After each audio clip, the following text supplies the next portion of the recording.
I'm sure all you know, but Gary got his roots from his family liquor store, turned it into wine library, generating $60 million of revenue a year. Ended up starting Wine Library TV, did 1,000 video blogs, which turns out if we did the math on this, I think that's 500 hours, which is 21 and a half days straight of video content on so Wine if Library anyone TV. wants to go on a 3-week binge of video content without sleeping, all Gary. So his latest project, Daily Grape, filmed one today, going to film another one tonight, featuring some Traverse City, Michigan wine. But just wanted to give a huge thanks to Gary for giving Eric and I the opportunity to be entrepreneurial and put on this event here. Very thanks a lot for that. Yeah. Thanks, Gary. Okay. For sure, everything here is thanks to you. I wanted to say that there was a really interesting kind of competition we put on. I talked about the Alpos, the awesome local partner organizations, and so we were trying to build camaraderie around this amongst DFW and all these different digital tech groups that all have different events across across a month, maybe 10 different events, but we wanted everyone to come here and kind of flex our Dallas muscle, Dallas-Fort Worth. So one of the competitions we did was the first to 25 would get the front rows, and that was Digital Dallas. So props to Digital Dallas, people registering. And then the other thing was that the person who led that pack would get up and have the opportunity to formally intro Gary. So come on up here, Mike. Give him a round of applause. Mike Pratt. Mike Pratt, people. Former New Yorker, I think. Got some. Once a New Yorker, always a New Yorker. Thank you, guys. A round of applause. They did an awesome job. This came together really well.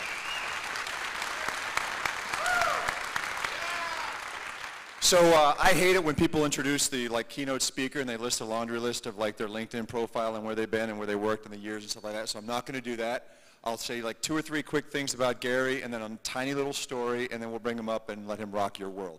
So I'm new to Dallas. I'm coming up on my 2nd anniversary here. I spent 17 years in New York, which is where I met Gary for the first time. And it was 5 years ago, that's going to be the story. But before that, you probably know or may not know, he was born in Belarus, former Soviet Republic, and grew up in Jersey, and joined partners with his dad in his wine business and created Wine Library TV. And that's not what made him awesome and famous. What made him awesome and famous was what he is and what he did with Wine Library TV because of his personality. And he turned that into a business, and because he was so successful, he talks. And he doesn't talk because he was successful. He's successful because he talks, and he talks about cool stuff. He's got this 10-book big-ass deal from Random House or something like that. Crush It was the first one. Thank You Economy is the second one, and he's going to get up and tell some awesome things. The story I wanted to tell you is about 4 or 5 years ago. I spent 17 years in New York, and so I was getting into the whole digital social stuff and just thought it was interesting and cool, and I heard that Gary was talking at some bar. And it was back when he didn't have gigundous crowds. He had medium-sized crowds. And so it was in the 50s, Midtown somewhere, and we go into this bar, and there's about 40 people, and it was like a little small meetup kind of thing, 40, 50 people. And all of a sudden, there was a band being set up in the bar, and it was like they hadn't coordinated the whole thing, and we're all in there, and Gary's getting ready to speak, and the band starts playing, and you can't hear squat, and no one knows what's going on, and it was like, what happened to the meetup, and we can't hear Gary, so he just stops what he's doing, walks out onto First Avenue or Second Avenue or something like that, turns over a garbage can, stands up on top of it, and brings all 50 of us out there and gives the talk on Second Avenue or something like that. It was awesome. Yeah. And that is what he is. And without further ado, Gary Vaynerchuk.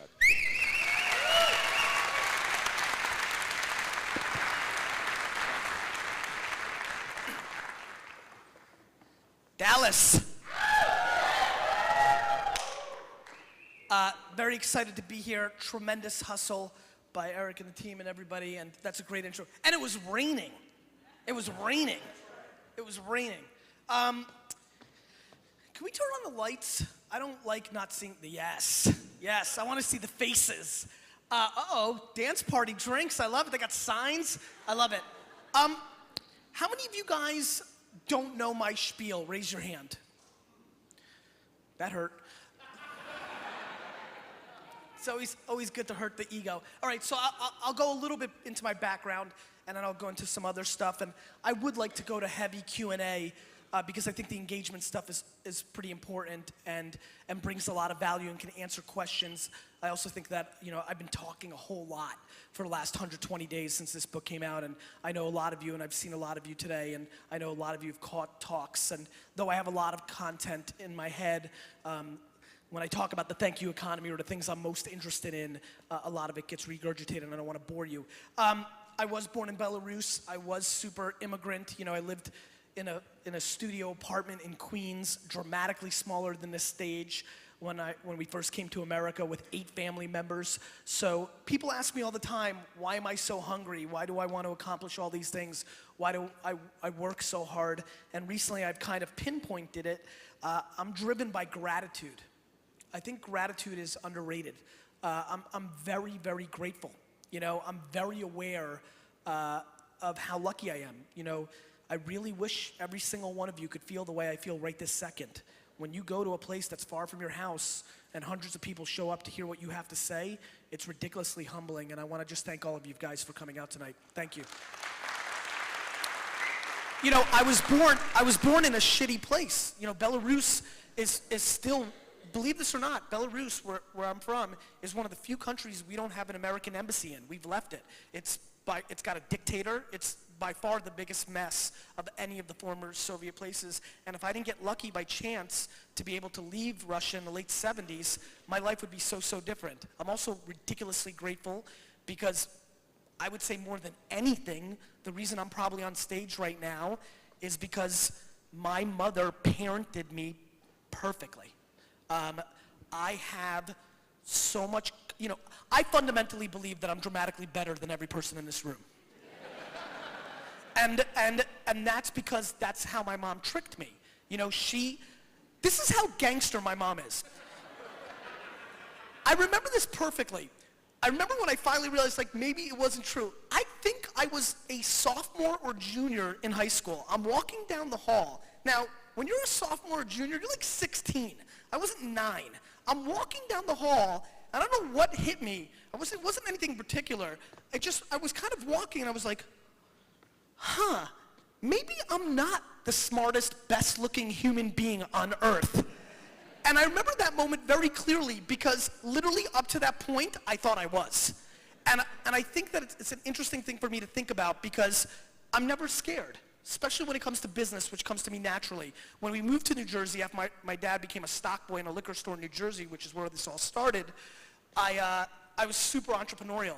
When I was 6, I had 7 lemonade stands. And I put all my friends to work. Do you guys remember Big Wheels? The Big Wheels? I used to ride my Big Wheels in Edison, New Jersey and pick up my cash at the end of the day. Like I was little Tony Soprano or something.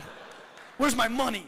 It's amazing what you learn at such a young age. 2 major things as I rewound. One I always remembered, this one is very recent. I fundamentally believe that every person in this room is in the eyeballs and ears business. And the reason, some of the speakers up here already have covered that we're so obsessed with mobile is because you guys are looking at it right now, right?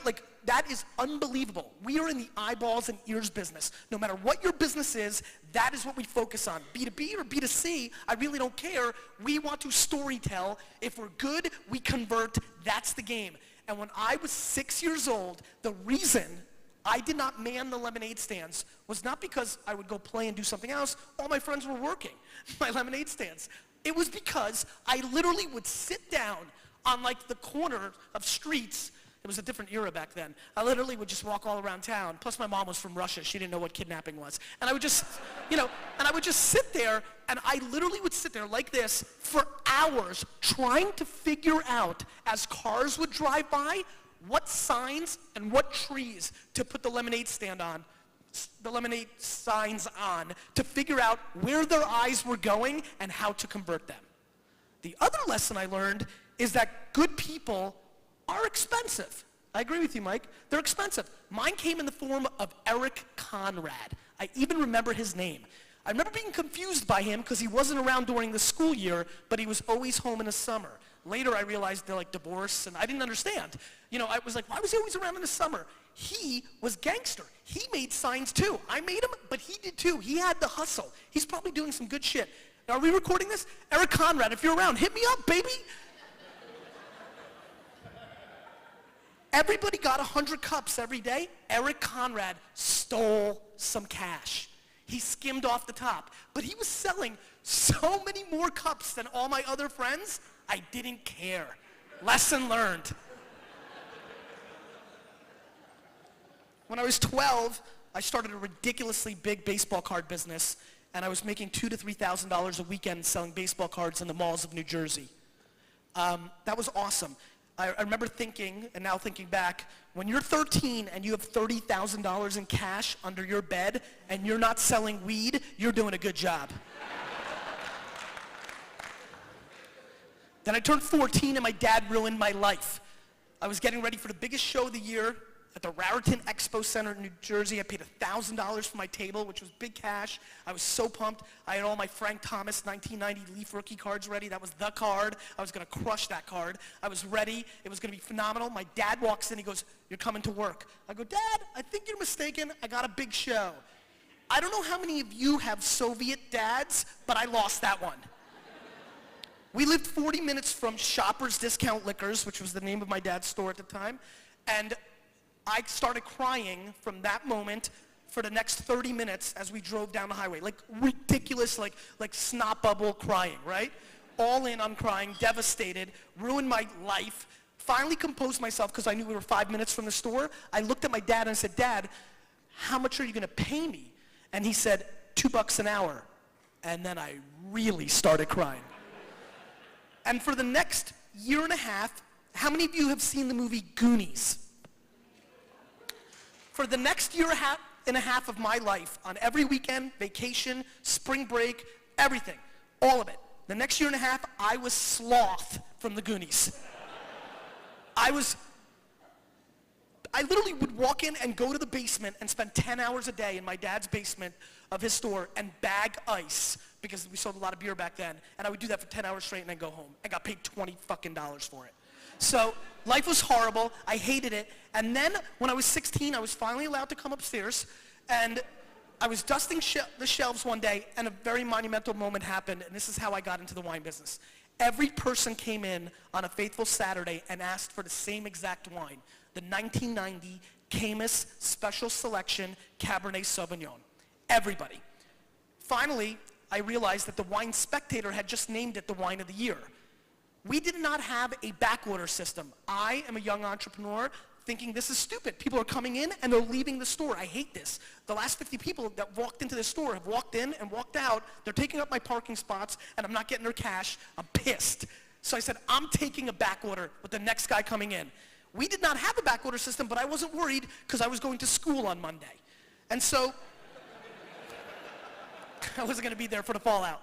You know, guy comes in, "Sir?" He's like, "Yeah, do you have the Caymus?" "We just sold out, but we can take a back order. We'll try to get it for you." I had no idea if we can get it. "What's your name, address, whatever? How much would you like?" "I'll take 6 cases. I'm like, "Oh shit, an alcoholic." I go, "Are you throwing a huge party?" He goes, "No, no, no, no, no." He goes, "I collect wine." And no kidding, that moment, you know when you could feel something that was big in your life? I can literally feel it in my heart right now. I remember exactly where I was standing. I could taste, like, I didn't think I can hear the song that was playing. That moment I remember forever. It changed my life. I remember sitting there and saying, Frank Thomas, Ken Griffey Jr., Nolan Ryan, Chateau Lafite, Caymus, Silver Oak, same shit. I can do this. And I literally